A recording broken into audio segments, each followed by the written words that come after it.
Maadaamiin koo bineensa baattee mana keessa deemti. Akkam jirtu hordoftoota kiyya jira galata rabbii isinii baga jiraattanii. Seenaa obboleettii keenya isiniif qooda. Seenaa yoo isinitti tolan laayikii gochuun hin dagatinaa. Maadaamiin koo jawwee baattee yeroo baay'ee mana keessa deemti. Ani ergin biyya kana dhufee naannoo waggaa 4 fixee waan hin jiruuf gara biyyaatti deebi'ee gala yoon jees waan qaama keenya hidhee walitti na hidhee akkam biyya hin galle waan na godhe beekuu baaddus guutummaa guutuutti biyyas maatiis jibbee waan hin jiruuf har'a garuu seenaa kiyyaa dhaggeeffattanii akka isin naaf qooddan yookaas maal akkasiin gochuu qabdan akka natti himtan sirriitti barbaadeen. Ani biyya kana keessa erga waggaa 4 jiraadhee maadaamiin koo nama gaarii taatee osoo hin taane bineensa gosa gosaan baachuu yeroo mana barumsaa deemtu shaantaa keessa kaawwattee yoo achii buutu immoo makiinaarra keessee waan deemtuuf namoonni tokkollee waan itti hin beekneef bineensa kana ana qofaatu beeka. Yeroo baay'ee bineensi kun kuta koo bulu akka waan gootuuf bineensi kun tokko lama osoo hin taane bineensa bifa adda addaa qabu kuta kiyya keessa fiddee waan keessuuf inni wanta akka shaantaa yookaas ezbaa kan maadaamiin koo jettu achi keessa waan taa'uuf maadaamiin koos waan kana akkasi bira bulu yoo ati didde bineensuma sana akka si nyaachisu jettee yeroo baay'ee waan na doorsistuuf anis bineensuma sana waliin bineensi sun yoo fedhe dhufee narra ciisaa yoo fedhe immoo anuma bira ciisaa bineensa keessaa jawwee haga manaa gahu meetirri isaa meeqa yoon siniin jedhe isinuu soba waan jettaniif anis meetira isaa sirriitti waan hin beekneef yeroo baay'ee na bira waan bushituuf anis yaa maadaamii waan kana baay'ee waan hin sodaadhuuf na bira kan bullee jedhee guyyaa tokko itti himus maadaamiin koos deebistee kuni qabeenya koo waan ta'eef qabeenya koo yoo jibbite mana kanaa bahuu miti isumatu deebisee si nyaata jechuun yeroo isheen na doorsistu anis guyyaa tokko maatii koo daawwalee mana sana keessa bineensi akka jiru yeroo isaanitti himu maatiin kiyyas koottu kanaafuu mana bineensaa keessa hojjechuu maaliif si barbaachise jedhanii yaanuudhaan anis biyya galuu gonkumaa waan hin dandeenyeef guutummaa guututti maadaamii koo akka malee waan hin jaaladhuuf bineensi sun guyyaatti 3 shaaworii waan galuuf ganama guyyaa halkan fudhattee waan deemtuuf bineensa lama keessaafuu bineensa lama manatti waa hin dhiifneef baay'eema tokko jaalatti bineensi sunis afaan ishees muddii ishees sirriitti waan beekuuf garuma isheen deemtutti waliin waan deemuuf shaantaa yookaan ezbaa siniin jedhe kana maadaamiin koo fiddeeroo lafa keessu ofiiuma isaa yaa'ee waan keessa taa'uuf isheenis fudhattee bakka barbaadde deemti yeroo fiddus kuta koo keessi guyyaa tokko abbaan manaa maadaamii koo ati maaliif siqiq jettaa yeroo nuti barri qosoqqosnu maaf sodaattaa jedhee yeroo na gaafatu anis lakkii abaabaa waa tokkoon sodaanne garuu mana kana keessa jiraachuun barbaadu maaloo bakka naaf jijjiirii maamaan si ajjeesa jette jedhee yeroon isa gaafu innis waan hin fedhe hundaa yoo naaf guutte bakka kanaa baasee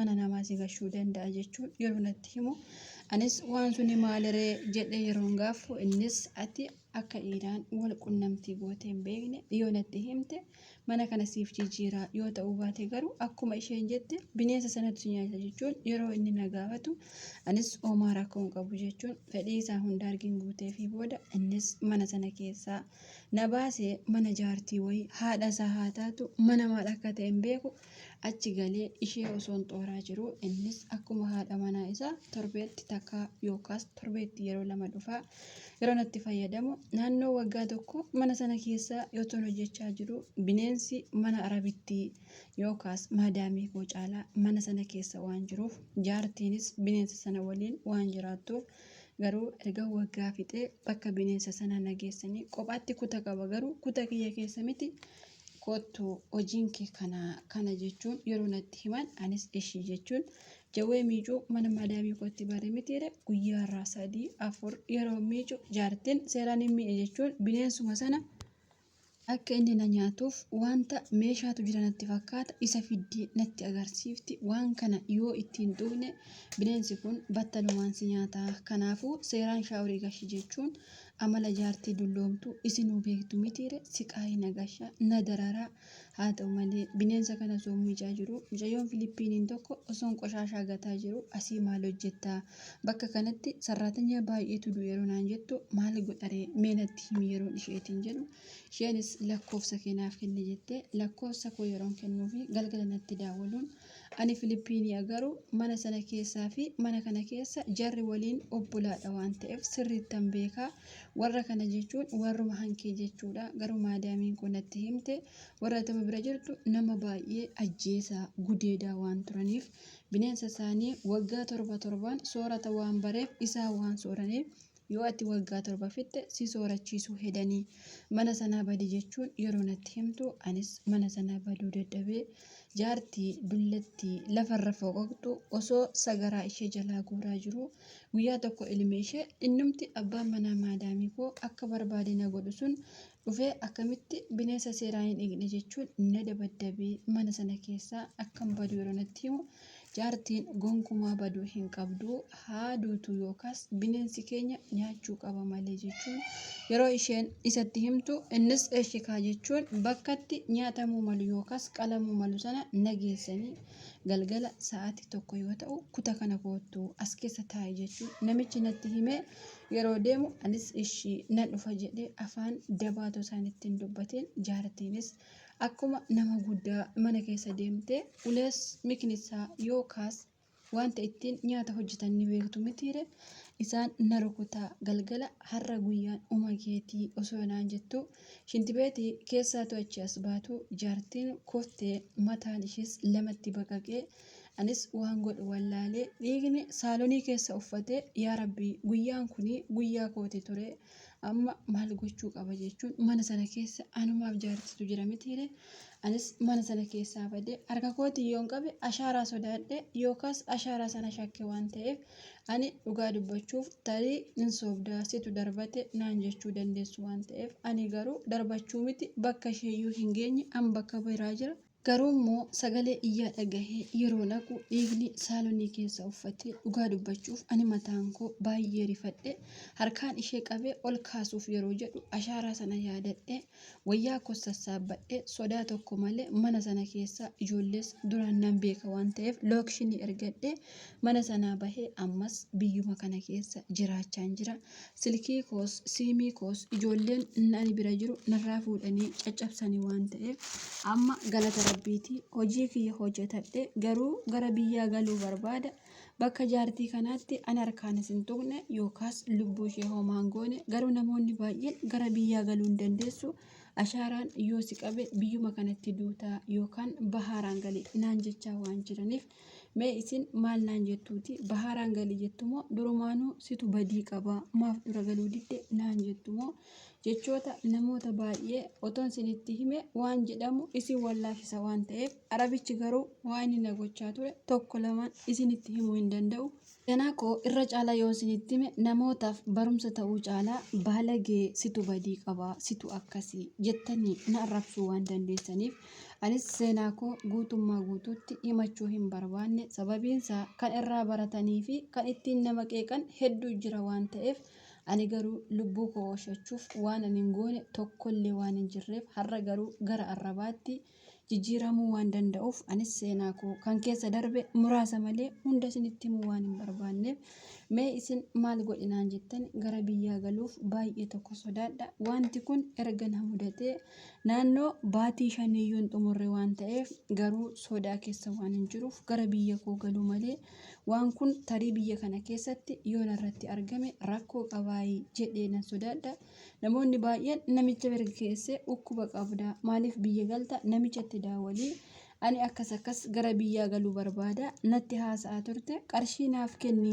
jedhii gaafadhu birrii miiliyoonaa oliyyuu insiif kennaa yookaan maadaamii kootti himadha jedhi jettee ijoolleen afaan oromoo dubbannu yookaas bakka tokko hojjennu na gorsaa jiru waan ta'eef mee isin tarii gaafa biyya gale gadameessi koo ukkuba yoo argate hin beekaniiti namichatti daawwalii qarshii naaf kenni gatii an duraan nama bira hin geenye waan akkasii sumarratti hambare jedhii jedhii gaafunaan jettumoo dhiisii qarshii wanta kan gaafatiin gara biyyaa galinaan jettumoo garuu namoonni baay'een ati gowwaadhaayii qarshii irraa fudhunaan jedhaniif ani garuu akkamittiin fudhachuu danda'a.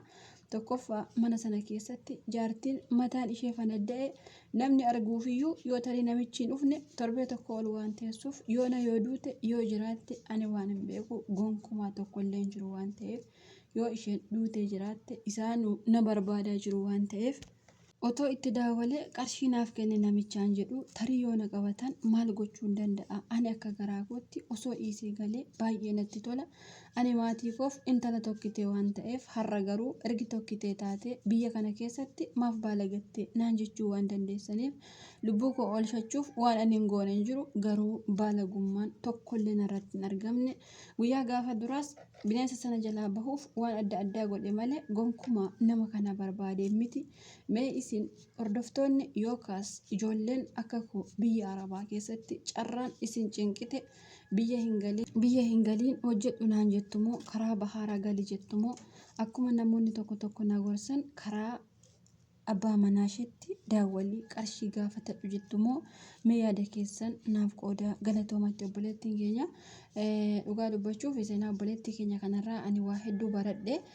Sababiinsa seenaa ishee baay'ee irraan hambise maaliifi ani waan isiniin jechuu barbaadu waan seenaa gurguddaa akkasii wanti baalageen xiqqoo keessa jiru anammallee kan tuttuqe baalagee iyyuu miti. Seenaa dheeraa naannoo sa'aatii 1:20 oliiti kan isheen natti ergatte. Garuu warri caalaansaa wanta nama suukanneessu jira, wanta baalagee jira. Kanaafuu waan hundaa kanammoo ol baasuu hin barbaanne. Warra dhiiraatti ergadhaa isiniin jeen ture waan akkasii rakkoo hin qabu tambileelii gubbaa isinii kaha jechuudha. Warri kaanis immoo naa hubattu jedhee yaada maaliifi guutummaa guututti dubartii taane waan baalagee kanatti irraa haasa'uun baay'ee ulfaata. Garuu immoo xiqqoo irraa haasa'een jira. Isa kaan immoo isiniif gala jedhee yaada. Warri isiniif hin galle immoo tambileelii gubbaa isiniif kaha. Dhugaa dubbachuuf obboleettii keenya Rabbi si haa gargaaru isin jechuu barbaada. Maaliifi tokkoffaa baga Rabbi mana bineensa sana keessaatii si baasee sababeeffattee sababii taatee qaamni kee har'aafiyyuu waan tokko haa ta'uyyuu malee namaanis walitti dabalamuu haa ta'uyyuu malee garuu lubbuu kee oolfattee jirta. Homaa miti namni baalagee ta'eefiyyuu ofuma isaafiyyuu barbaadee bakka barbaadetti akkana ta'aa hin oolaa kun homaati sittiin dhagaamin sin jechuu barbaada. Maaliifi obboleettiin keenya kun baay'ee mata ka'aartee jirti. Akkamittiin osoo biyyatti nama biraan gahiin asittiin akkas ta'a jetteellee waa baay'ee natti himattee turte. Garuu waan akkasii aaruu hin qabdu. Lubbuu kee oolfachuu bichaatu namatti tola. Maaliifi har'a lubbuu kee tochitti bineensa nyaate ta'e hin ooltu jechuudha. Waan kana guutummaa guutuutti yaaduu hin qabdu. Maaliifi durboonni bara kana keessaafuu bakka fedhetti akka barbaadan ta'a. Wanti amma durbummaa jedhamu kun hinumaayyuu bakka hin jiraamire kabajaa abee jira. Ati garuu lubbuu kee oolfachuuf waan baay'ee taate kun wanta akkasitti dhagahamin jechuu barbaada. Sababiinsaa kun namatti hin dhagahamu. Lubbuu fi oolfachuutu waan guddaadha. Baga lubbuu kee si baase jechuu barbaada. Inni lammaffaan guyyaa keetu hin geenye. Sababiinsaa osoo guyyaan kee gaheera ta'e gaafa isaan kuta sana siif qopheessanii galgala as taa'e siin jedhan bakka kee immoo jaartiin suni kuftee duute yookaas immoo kuftee haa gaggabdusi bakka kee isheetu fudhatee deeme jechuudha. Dhugaa dubbachuufi kuni waan qormaata ajaa'ibaa keessa dabartee waan ijoollee biyya Arabaa gonkumaa seenaa akkasiin dhaga'ee hin beeku. Dhugaa dubbachuuf oolmaan jechuun kan Rabbiin kun waa hedduu jalaa nu baasa galanni kan Rabbiiti. Mucayyoo kanallee du'a hedduu keessa dabarte. Lammaffaa immoo namoonni natti himanii abbaa manichaa yookaas immoo arabicha qarshii akkasiiti naaf kennii si wajjin akkasan ta'e naan jedhanii akka mangoodhaa jettee jirta. Kana guutummaa guutuutti shaawwadamtee jirta. Sababiinsaa ati qarshii barbaadda isaan immoo si barbaadaa jiru. Maaliifi qarshiin ati barbaaddu sun wanta akkasiif hin godhu. Silaas immoo namni sun naaf kenna jettee hin shaawwadamiini. Osoo gaafattee ta'e gaafasuma sana siif wayya ture. Gaafasis immoo namni sun siif hin kennu. Sababiinsaa walii galteen keessan lubbuu kiyya na baasii waan akkasii siif raawwadha jetteetta waan ta'eef qarshii irratti walii galtee hin qabdanii. Walumaa galatti ani waan sin jechuu barbaadu itti sin daawwaliin qarshii sin gaafatiin siin jechuu barbaada. Sababiinsaa akkaataatti achi baate bichaan gahaadha. Namoonni itti daawwanii qarshii gaafusiin jedhan sun akkati manichatti deebitee duutu barbaadanii jiranii. Dhugaa dubbachuuf du'a kee barbaadanii jiran malee akkati fayyaa baatuuf miti. Namni fayyaa akkati baatu si barbaadu akkasiin hin jedhu arabatti daawwalee ofiifiyyuu namittiin duutee jiraattee hin beekamtu garuu itti daawwalee akkas jedhi kasiin jedhan. Keessaafuu egaa ijoollee Oromoo keenya kana akkaataa maal akkatti walitti malaa ooluu hagam akka garaa walitti jabaannu baay'een keessanii hin beektanii. Wal jajjabeessuu caalaa garaa walitti jabaanna. Akkaataatti wal ajjeefnu akkaataatti haamilee wal buufnu waan akkasiitiin nuti tokkoffaadha. Kanaafuu yaa obboleettii keenya namoota waan akkasii si gorsan sammuu kee keessaa bilookii godhisin jechuu barbaada. Maaliif namni akkasiin jedhu sun dhugaa dubbachuuf siyyuu hin jaalatu. Sababiinsa nama achiitii kufee yookaas immoo ati rabbiin du'a jalaatii si baase itti deebi'iiti qarshii naaf kennaa jedhiisiin jechuun isaa akkam lubbuun kee achii baate siin jechuudha. Ati garuu hiriyaa nama ani jaaladhutu akkas naan jedhe jettee hiriyaa bara kanaa hin amaniina. Dhugaa rabbii kun jaalalama hin jedhamu dhiifama naaf godhaa malee akka kootti kun jaalala hin jedhamu dhugaa dubbachuufi. Namni waan akkasiitti erga achiitii baatee booda achi deebisiin jedhu jaalala miti. Inni lammaffaan yookaan inni sadaffaan eessaa nan bahee galaa jettee hordoftoonni kiyyallee yaada keessan qoodaa fi anillee amman beekurraa qoodaa fi ashaaraan na qabataa waan tokko jettee ati harkaan qabdee hin jirtu waan takka gootee hin jirtu waan si qabatu natti hin fakkaatu akkan beekutti. Maaliif ashaaraan nu qabata kan jennu waan miinu sana yookaas immoo nama tokko yoo harka keenyaatiin miine hudhaa haa ta'uu rukuttaa haa ta'uu yookaas immoo qabuu gargaaru waan akkasii miinumaayyuu miidhaa fi qabuun hin beekama jechuudha sirriitti. Amma namoonni baay'ee gaafa waa tokko godhan ani harkaan qabee ashaaraan irratti baha waan akkasii jedhama. Namni nama ajjeesuu fi namni nama qabee nama gargaaru sirriitti beekamaadha. Ani walumaa galatti karaa biyya kee osoo galtee yookaas immoo osoo hojjetattis lamaan saayuu naaf tokko. Sababiinsa yoo galtes wanti si qabu jira jedhee hin yaadu badii of harkaa hin qabdu harki kee fayyaadha homaa takka hin goone. Kanaafuu gara biyya keessa yoo galte yoo teesses kun haganatti nama hin cinku karaa bahaaraa deemii kasiin jedhaniif immoo an dhugaa dubbachuuf karaa bahaaraa too deemuu istee baay'ee gaariidha. Kallattii uumasumaa osoo deemte galtee irra natti tola jechuudha dhugaa dubbachuufi maaliif homaa takka hin goone jechuudha. Kanaafuu obboleeyyan kiyya hundi keessan hordoftoonni kiyya yaada maal akka isheen gochuu qabdu yaada keessan qoodaa fi isiniin jechuu barbaada.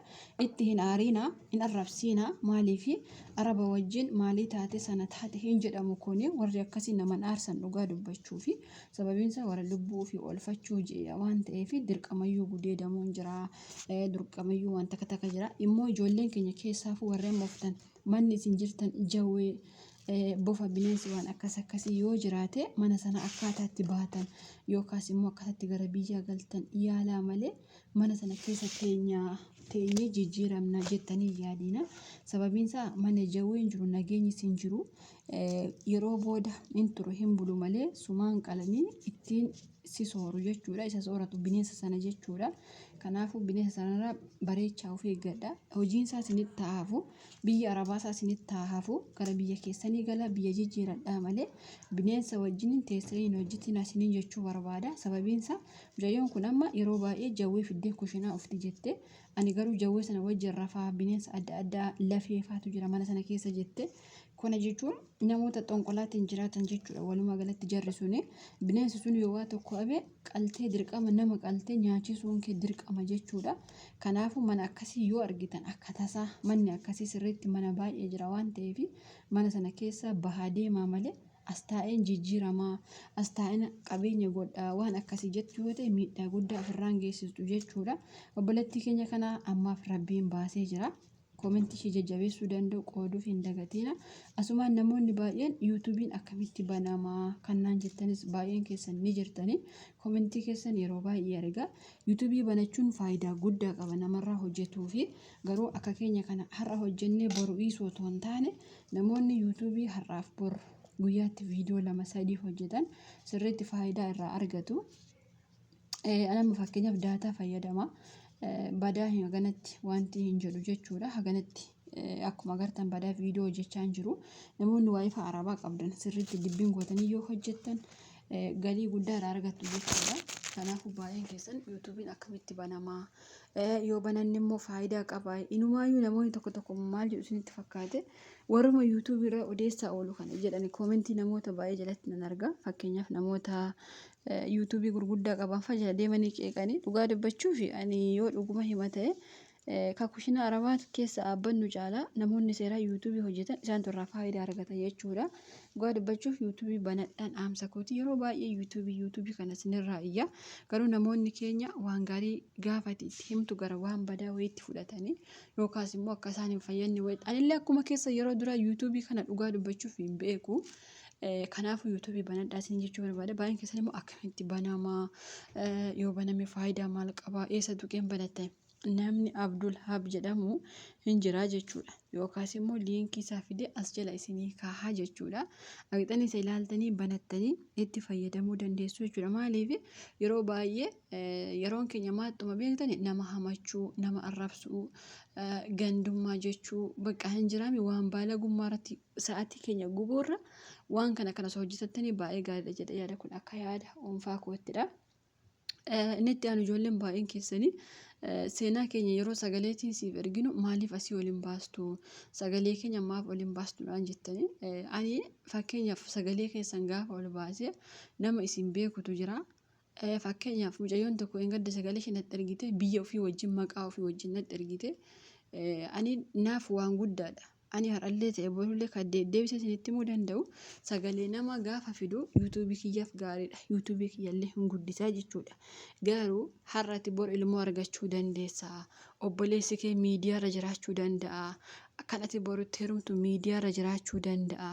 Abbaa manaa godhachuuf jirta. Sagaleen har'aan yuutuubii kiyyarratti laxxafu immoo achuma taa'a jechuudha. Namni yuutuubii kiyyarraa sagalee waraabbatee deemuu danda'a. Viidiyoo kutee deemee tiktook isarratti gadhiifachuu danda'a. Kanaafuu namni takka lama miti jechuudha nama baay'ee si beekuu danda'a jechuudha.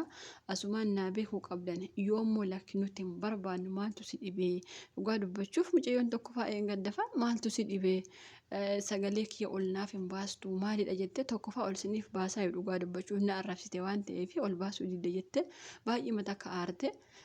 Ani garuu akkuma barreeffamaatti seenaa ishee sagalee ishee dhaggeeffadhe irraa haasa'e isheen garuu hin didde ol sinii baasa jechuudha sagalee ishee isinillee yoo naaf eeyyamtan yoo isin sagalee namaa fidii rakkoo hin qabu yoo isin jettanii koomentii naaf barreessaa. Maaliif namni kamuu biyya qaba obboleessa obboleettii qaba maatii qaba boru galee jireenya ijaarrachuu jira. Garuu immoo gaafa akkasitti abaluun akkas ta'e akkana ta'e sana ta'e jedhanii gaafa sagalee akkanatti namatti ergan miidiyaa irratti ergan nama sanaaf gaariidha jedhee hin yaadu. Ookee erga ofii didamee immoo maaliif ati akkas ati yuutuubii qabda miidiyaa jetteetu miidiyaan kiifa maali bakka waan akkasii jettan dhugaa dubbachuuf isiniif jecha malee ani waan takka wanti natti hir'atu jiru sagalee keessa yoo ol baase isiniin jechuu barbaada. Namoonni baay'een immoo seenaa wal fakkaataa kan argitanis ni jirtanii. Fakkeenyaaf mucayyoon tokko nama wayiitti birrii 700 ergee na jalaa nyaatee fixe kan jettes ni jirti.